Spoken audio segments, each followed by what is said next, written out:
number of different recordings, and you will have to answer questions on what you hear.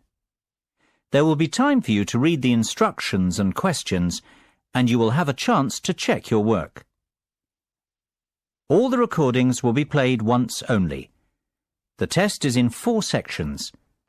At the end of the test, you will be given 10 minutes to transfer your answers to an answer sheet.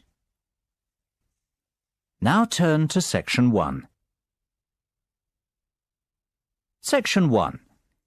You will hear a telephone conversation between a customer and an overseas shipping agent. First, you have some time to look at questions 1 to 8.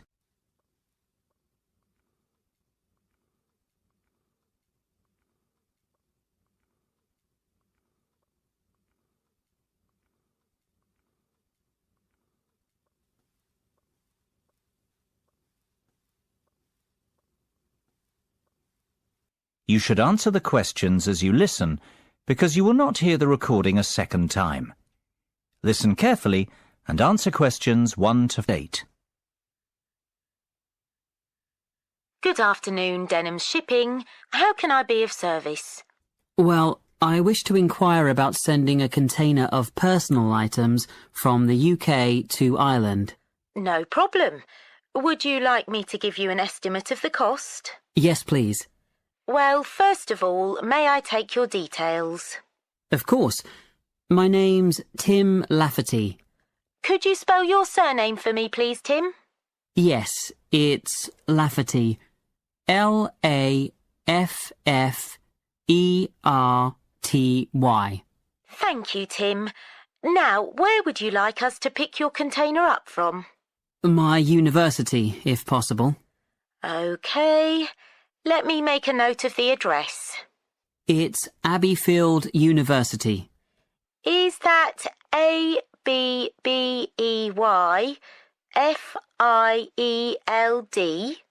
That's right. Park Street, Brighton. Perfect. And may I take down your postcode too? It's BR8 9P3. Great. Thank you, Tim. Have you the container's measurements? I do. It's approximately 2.5 metres long by 1.25 metres wide. I see. Quite a big one then. Indeed. And the height? I make it 1 metre and 20 centimetres deep.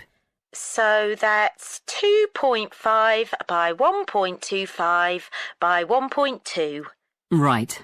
And what will actually be in the box, Tim? Oh, mostly old uni books. OK. And some music albums. Anything else? Yes, a little bit of stationery. I see. And could you put an estimate on the value of the items? The books are quite valuable. They're worth around £1,800. The music albums, maybe half that, say £900. And you can put the stationery down as £300. Before listening to the rest of the conversation, you have some time to look at questions 9 and 10.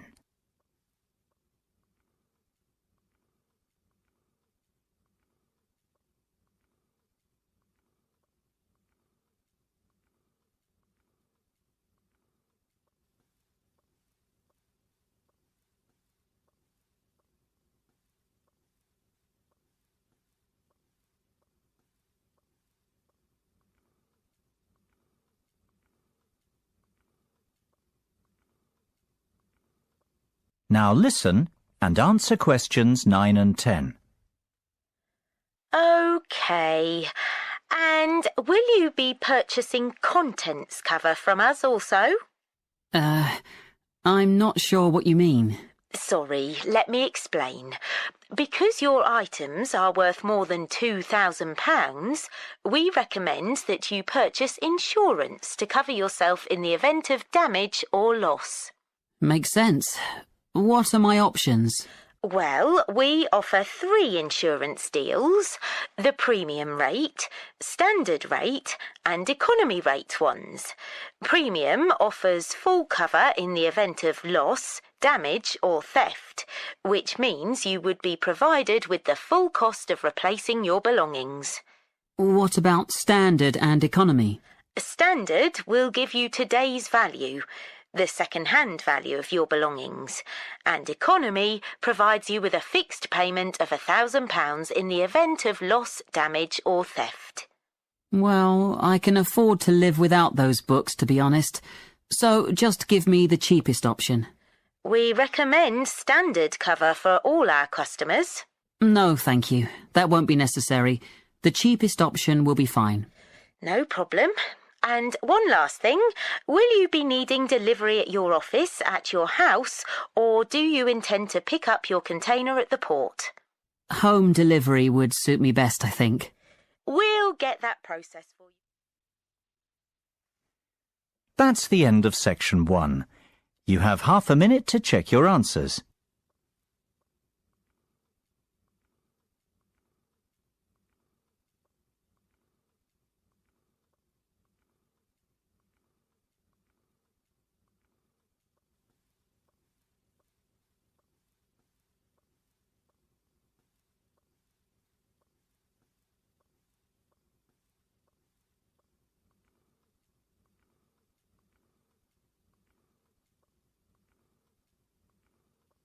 Now turn to section 2.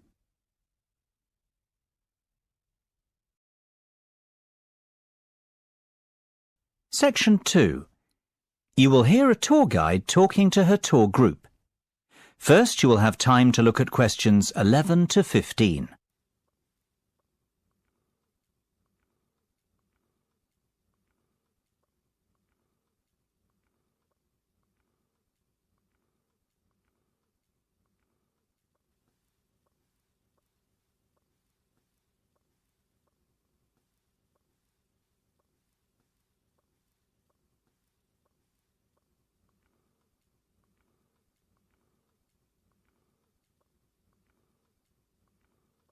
Now listen carefully and answer questions 11 to 15.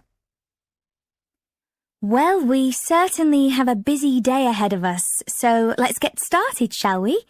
You'll find a map of the museum with the itinerary I've just handed out.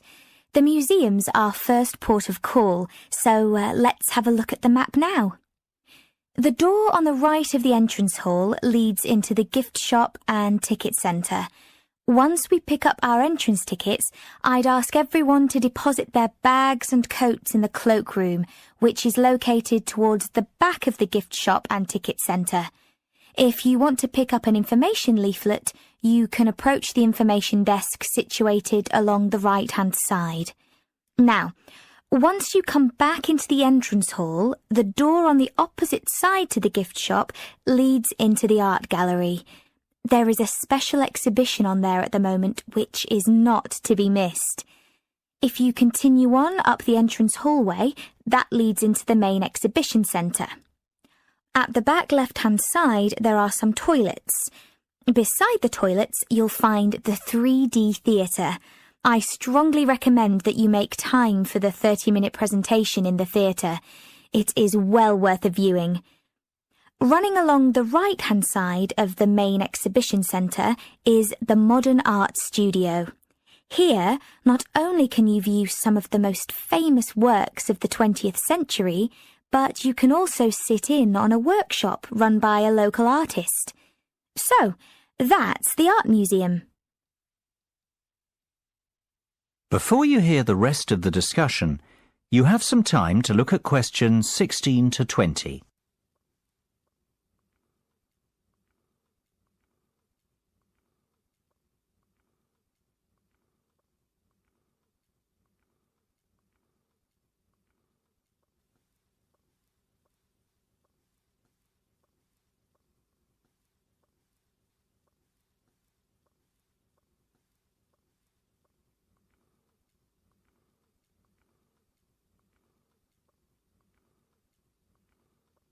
Now listen and answer questions 16 to 20. on the itinerary is the aquarium. Depending on how long we spend at the museum, we might have to give this one a miss. It's not what I'd call a highlight of the day, but it would be a shame if we didn't get to see it, as it's en route to the Solheim Country Club, where we're booked in for lunch at 1 o'clock.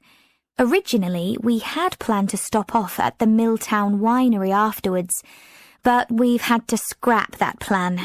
Otherwise, we'd never get to the Zoological Gardens before closing time.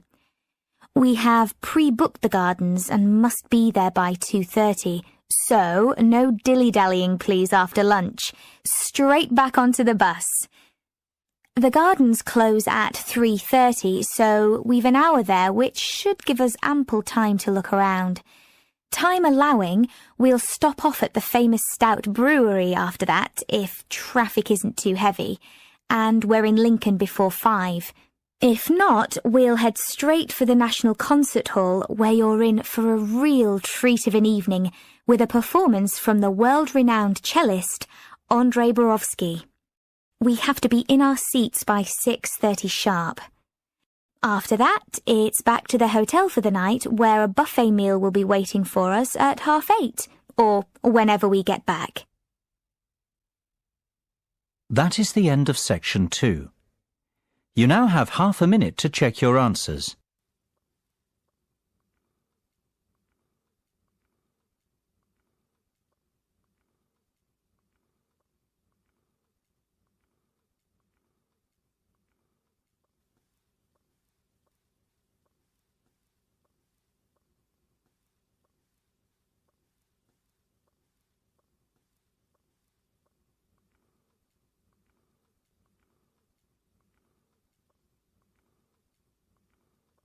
Now turn to section 3.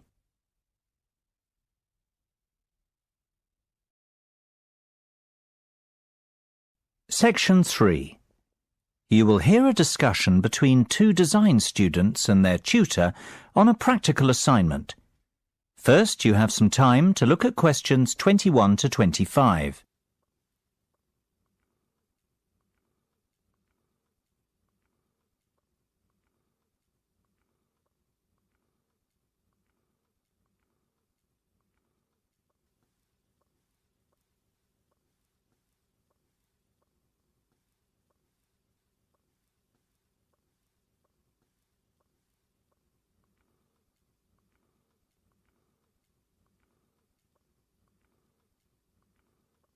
Now listen carefully and answer questions 21 to 25. So, have you chosen a product yet? I think so. We'd like to build a gyroscopic exercise aid. Sounds interesting. Tell me more. Well, we did some research and were amazed to discover the sheer range of applications for gyroscopic technology. Gyroscopes are used in laser and optical devices and can be found in many consumer appliances too. Right. Tell me about this product specifically, though. The aim of the assignment is to create something practical, functional and beneficial for consumers. Justify your decision.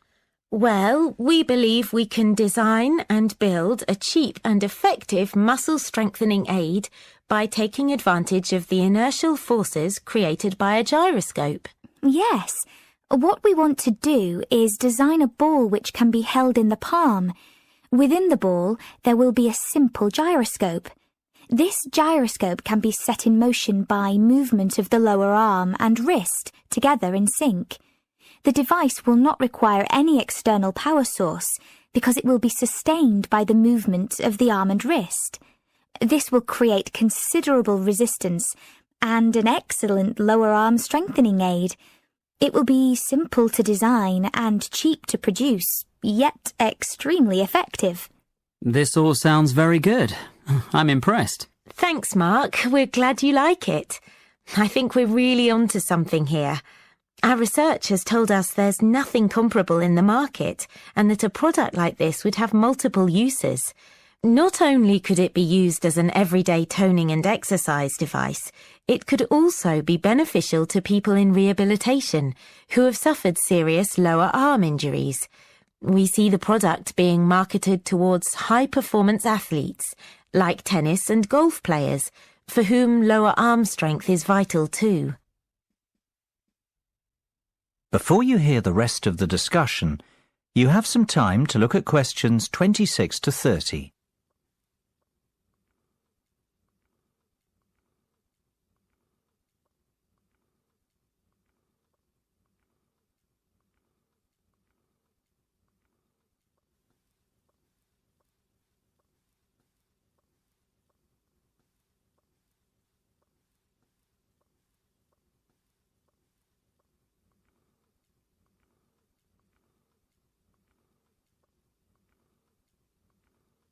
Now listen and answer questions 26 to 30.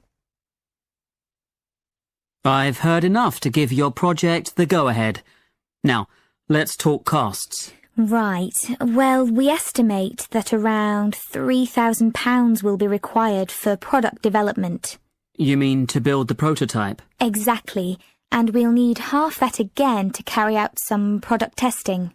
And what's your timeline for the project? The prototype should be ready a fortnight after work on the design starts, and we'll need another 6 weeks for testing.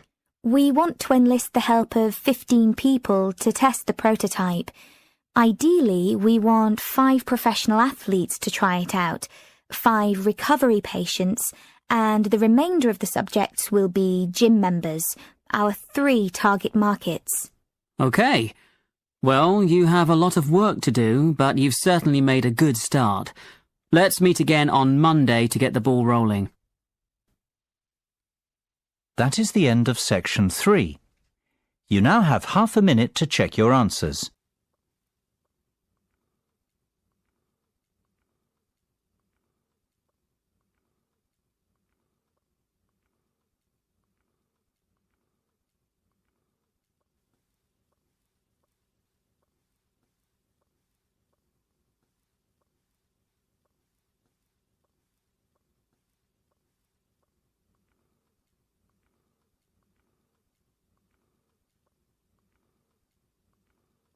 Now turn to section 4.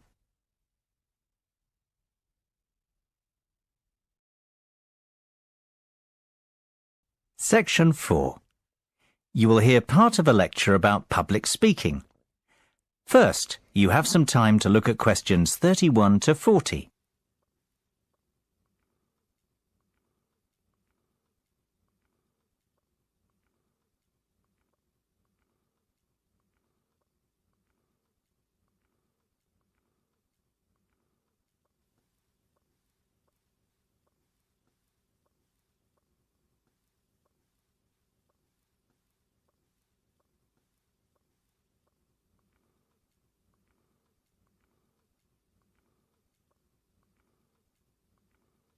Now listen carefully and answer questions 31 to 40.